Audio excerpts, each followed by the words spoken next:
پہلے ہم کچھ نکات کی وضاحت کر دیں بات آگے بڑھانے سے پہلے۔ اللہ تعالیٰ قرآن کریم میں کہتا ہے کہ اگر ساری انسانیت اس سے روگردانی کر لے تو اس کی ذات کو ایک ذرہ بھی کم نہیں کر سکتی، اور اگر ساری انسانیت ایک ساتھ مل کر اس کی عبادت میں لگ جائیں تو اس کی ذات میں ایک ذرے کا اضافہ نہیں کر سکتے۔ اس فلسفہ کا مطلب کیا ہے؟ مطلب یہ ہے کہ اللہ کو آپ کی عبادت، آپ کی نیکیوں اور اعمال کی ضرورت نہیں، بلکہ یہ آپ ہیں جس کو اللہ کی ضرورت ہے ہر وقت۔ اگر آپ یہ فلسفہ سمجھ گئے تو پھر آپ عبادت کی اصل روح کو پہچان لیں گے۔ اس طرح تمام مسلمانوں پر اللہ نے فرض کیا کہ وہ زندگی میں ایک بار حج ضرور کریں، کیونکہ یہ 5 ستونوں میں سے ایک ستون ہے۔ اکثریت ایسے لوگوں کی ہے جنہوں نے بغیر سوچے سمجھے اس حکم پر عمل کیا، یہ ان کے جذبے کے خالص ہونے کی نشانی ہے۔ لیکن اگر آپ کوئی سوال کریں تو یہ کوئی بری چیز نہیں، آپ تحقیق کریں اور ان رسومات کو جو ادا کی جاتی ہیں تو آپ جان لیں گے کہ ان کی اہمیت کیا ہے، اور اللہ کی عزت و احترام آپ کے دل میں اور زیادہ ہو جائے گی۔ جب آپ کعبہ کے گرد 7 چکر لگاتے ہیں تو اس کا مطلب کعبہ کی پتھروں کی عمارت کی عبادت بالکل نہیں ہے، بلکہ یہ وہ مرکزی نقطہ ہے جس پر تمام امت اکٹھی ہوتی ہے اور اپنی انرجی اور دواؤں کو مرتکز کرتی ہے آسمانوں کی طرف۔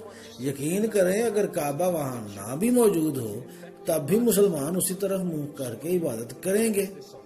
7 بار چکر لگانے سے آپ وقت اور جگہ کی قید سے آزاد نہیں ہو جاتے۔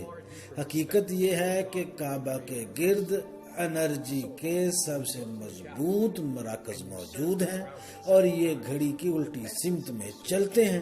جب آپ الٹی سمت میں 4 چکر لگاتے ہیں تو آپ کی انرجی اور کعبہ کی انرجی آپس میں ملتی ہے، تو آپ کی روح کو تسکین ملتی ہے اور آپ کی روحانی طاقت بے پناہ اضافہ کرتی ہے۔ پہلے 7 چکروں کو علماء 7 آسمانوں اور 7 زمینوں سے جوڑتے تھے، لیکن پھر ایک دن ایک عالم نے یہ انکشاف کیا کہ اصل میں یہ 7 چکر روحانیت کے 7 درجے ہیں، اور ہر چکر آپ کی روحانی طاقت کو بڑھاتا ہے اور وہ رکاوٹ توڑ دیتا ہے اگلے سفر میں، اور آخرکار آپ روحانیت کی معراج کو حاصل کر لیتے ہیں۔ تو اس کا کیا مطلب ہوا کہ آپ صرف مسلمان ہیں تو ان روحانی قوتوں کا حصول کر سکتے ہیں، اور اگر غیر مسلم ہیں تو ہمت ہار دیں؟ جی نہیں، بالکل بھی نہیں۔ آپ میں سے کوئی بھی مذہب سے ہٹ کر اپنی دعاؤں اور توجہ کا مرکز ایک واحد خدا کو بنا لے، تب بھی وہ آسانی سے اس روحانی سکون کو محسوس کرے گا جو ایک عام مسلمان کر سکتا ہے۔ Does this mean that only Muslims can reach this level? Does this mean that if you're not Muslim you give up or you reject this information? Not at all.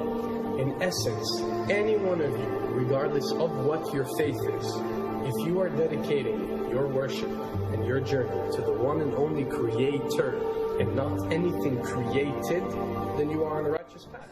آئیے اب نوگیرہ کے بارے میں بات کرتے ہیں۔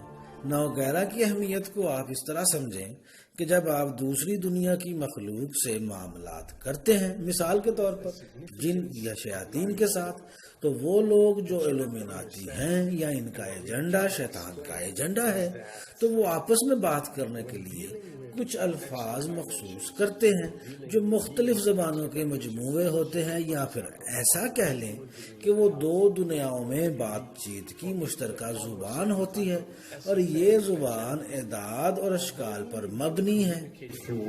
تھوڑی سی تحقیق ہی واضح کر دے گی کہ یہ شیطانی تنظیمیں اپنے رسومات اور علوم کو اعداد اور جیومیٹری کی مختلف اشکال میں مرتب کرتی ہیں۔ اس کا مطلب کیا ہے؟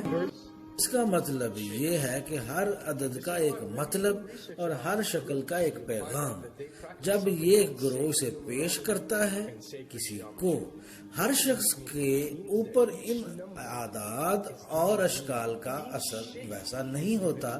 یہ اختیار صرف خاص گروہوں اور شیطانی ایجنڈا پر عمل کرنے والوں کے لیے ہی ہوتا ہے کہ جب نمبر آئے تو پیغام آتا ہے، اور جب اشکال بنائی جائے تو اس کی پیروی کی جاتی ہے۔ علم الاعداد میں نمبر 10 الفا اور اومیگا یعنی خدا کا نمبر ہے، جبکہ علم الاعداد کو جاننے والے جانتے ہیں کہ کل اعداد 9 ہیں، جبکہ 11 کا مطلب ایک قدم خدا سے بھی آگے ہے۔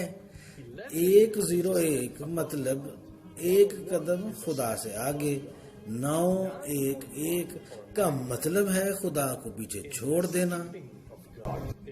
جہازوں کا ٹوین ٹاور کو 9/11 والے دن ہی ٹکرانا کافی ہے سمجھنے کے لیے۔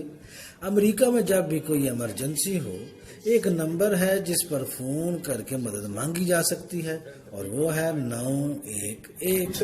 یعنی ایسا ادارہ بنایا گیا کہ جب بھی کسی کو ضرورت ہو تو وہ 911 فون کرے۔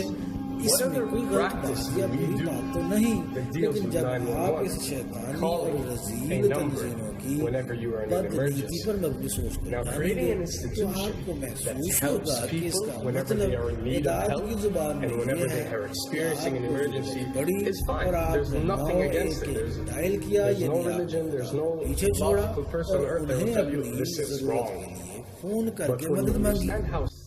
کیونکہ 9/11 ان کا اپنا کیا دھرا ہے، اس لیے اس کو ایک بہت بڑی رسم کے طور پر تعبیر کرنا بالکل بھی غلط نہ ہوگا۔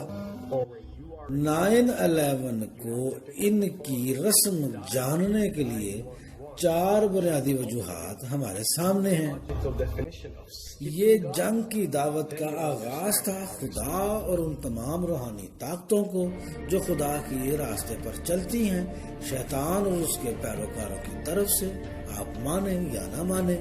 دوسری بات، علامتی طور پر کعبہ کی تباہی، کیونکہ اصل میں وہاں سفیر کعبہ کی تشبیہ کے طور پر لگایا گیا تھا۔ نمبر 3، پوری دنیا کی سیاست پر اثر انداز ہونا تاکہ نیو ورلڈ آرڈر کو نافذ کیا جا سکے، جس کا آخری مرحلہ قریب تر ہے۔ اور چوتھی اور آخری بات، روئے ارضی پر دنیا کا سب سے بڑا سٹار گیٹ تخلیق کرنا۔ ان کے تمام عمل، رسوم، عادات اس کو واضح کرتی ہیں اور اس معمہ کو حل کرتی ہیں کہ اصل میں حقیقت کیا ہے اور ان کا مقصد کیا ہے۔ اور اب آپ کو احساس ہوا ہوگا کہ کس طرح یہ علم الاعداد پر عمل کرتے ہیں۔ تقریروں میں، تاریخوں، رسومات، قربانیوں میں تمام اسی کے حساب سے کی جاتی ہیں۔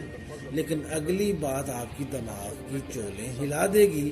یہ یاد رکھیں کہ سٹار گیٹ کا لفظ 9/11 کے وقت تخلیق نہیں ہوا، بلکہ یہ پہلے سے موجود تھا۔ 9/11 کو ٹوین ٹاور کے علاوہ اور کہاں پر حملہ ہوا تھا؟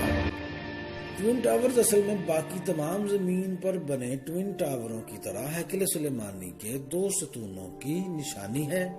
یہ جیکن اور بواز کے نام سے بھی جانے جاتے ہیں۔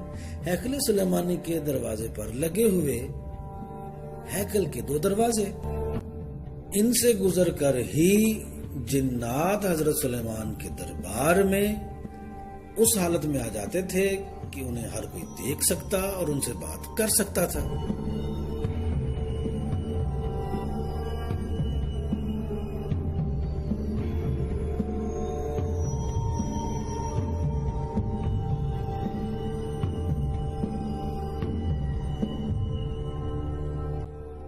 عراق اور مصر میں کس نام سے یاد کیا جاتا تھا؟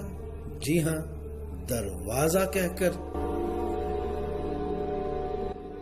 اور دوسرا ٹارگٹ کون سی جگہ تھی؟ پینٹاگون، جس کی تعمیراتی شکل شیطانی ستارہ پر مبنی ہے۔ اور کیا یہ دلچسپ بات نہیں کہ یہ تمام نشانیاں سٹار گیٹ کو کھولنے کے لیے تھی؟ ذرا حملوں کی جگہ کے نام کو تو دیکھیں۔ the star and the gate, یعنی ستارہ اور دروازہ.